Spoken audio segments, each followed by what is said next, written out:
In the bustling streets of Cebu, where jeepneys honk tirelessly and the market is alive with a cacophony of voices, there lived a young man named Miguel. Miguel was not born into wealth or privilege. His family lived in a small wooden house on stilts near the shore, where the sea's gentle lapping was a lullaby and the storms were a constant reminder of life's fragility. From a young age, Miguel discovered his love for music. It was not a luxury for him, it was survival. Singing was how he communicated the dreams he could not yet touch, how he expressed the sorrow and hope of his family, and how he imagined a life beyond the narrow streets and crowded neighborhoods. Miguel's voice was extraordinary. It carried the warmth of the sun and the bittersweet depth of the ocean he grew up beside. His mother, a seamstress, would often hum along as she worked late into the night, and his father, a fisherman, would tap along to Miguel's rhythm with tired, calloused hands. Music was the family's anchor, the thread that held them together when life's storms threatened to pull them apart. Despite their struggles, Miguel remained determined to pursue his dream. He spent countless hours singing at the local church, volunteering to lead worship every Sunday, not because it would make him famous, but because it allowed him to touch lives in the most profound way. People began to notice. The elderly lady who sold him mangoes every morning would say, "Your voice, Anik, it is like the wind carrying our prayers."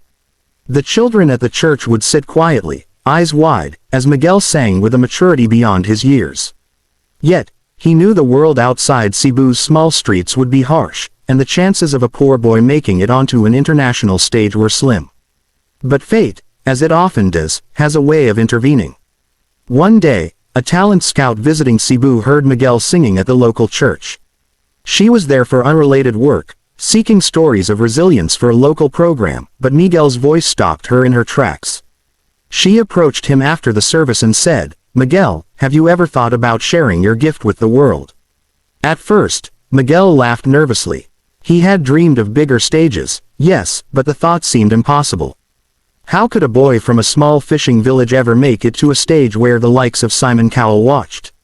The scout persisted. She explained about a global talent show audition in Manila, and for the first time, Miguel felt a spark of hope that seemed both exhilarating and terrifying.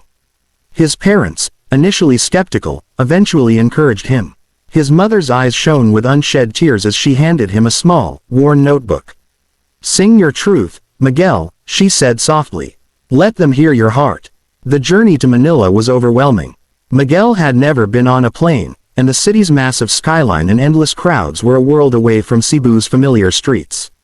Yet, he carried with him the weight of his family's hopes and the quiet strength of his community. The audition hall was vast, intimidating, and filled with faces from around the world.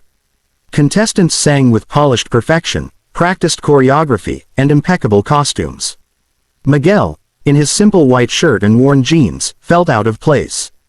Doubt crept in, whispering cruel thoughts. Maybe he didn't belong here, maybe his voice wasn't enough, maybe the world wasn't ready for him.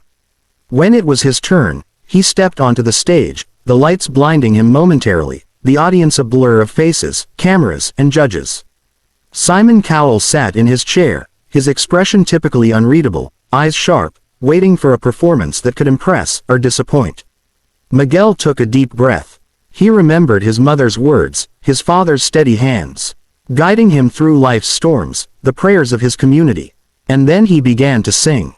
The first note floated into the air like a delicate feather, catching the audience off guard. There was no pretense, no embellishment, just a raw, sincere voice that spoke directly to the soul. As Miguel sang true colors, every word resonated with his life, the hardship, the hope, the quiet resilience of a young boy from Cebu who dared to dream. The audience was silent, not out of boredom, but in awe. Faces softened, tears welled, and even Simon Cowell, known for his unflinching critique, could not hide the emotion that the music evoked. Miguel's voice rose and fell with perfect control, carrying a maturity that belied his years. He did not sing to impress, he sang to connect. He sang for the children who had no voices, for the families who struggled, for the forgotten corners of the world.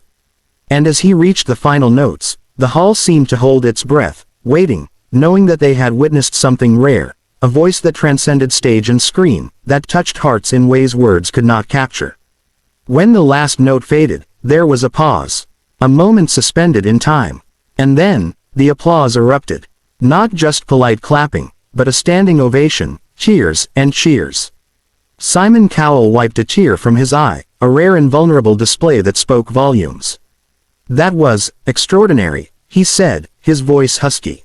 "Your voice, your story, it's real. It's honest. It's everything that music should be."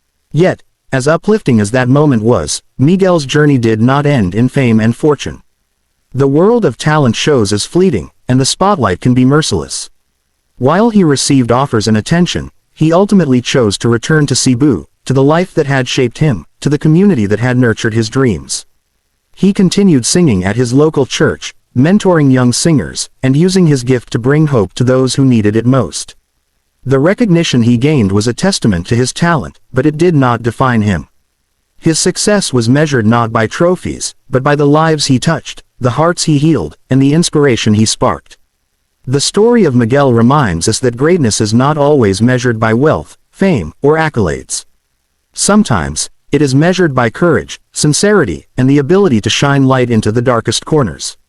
It reminds us that even in humble beginnings, dreams can take flight, and that the most extraordinary gifts often emerge from the simplest, most genuine places. As the sun sets over Cebu, casting golden light across the water, Miguel's voice can still be heard rising above the gentle waves, singing not for judges, not for applause, but for the love of music and the hope of those who believe in the beauty of true colors.